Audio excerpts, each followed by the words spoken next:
நான் நிறைய தப்பு பண்ணிட்டேன், அப்பாட்ட சொத்தை கேட்டு அழிச்சிட்டேன், இனி எப்படி அப்பாட்ட போகிறது அப்படின்னு நினைக்கல. ஆனால் அப்படி நினைப்பாங்க, இனி எப்படி நாம் போகிறது, நான் எல்லாம் சமயத்தில் செய்ய வேண்டிய செய்யலை, அதை பண்ணலை இதை பண்ணலை, இனி எப்படி நான் இது பண்ணுறது.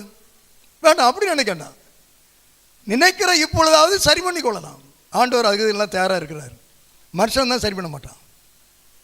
இவன் வந்துட்டு ஒரு தீர்மானம், அப்பாட்ட போவேன், அப்பாட்ட போய் உங்கள் மகனாக ஏற்றுக்கொள்ளுங்கன்னு சொல்லுவேன்னு அவன் சொல்லலை. அதுக்குள்ள தகுதி எனக்கு இல்லைன்னு அவனே சொல்லிட்டான். எனக்கு அதுக்குள்ள தகுதி இல்லை, தகுதி எனக்கு வேண்டாம், ஏன்னா நான் மூணாவே இருக்க வேண்டாம், ஒரு வேலைக்காரன் நான் இருந்தால் போதும். அவன் இப்போ சரியாக சிந்திக்கிறான். நாம் சரியாக சிந்தித்தால் ஆண்டவரும் நம்மை பற்றி சரியாய் சிந்தித்து செயல்படுவார்.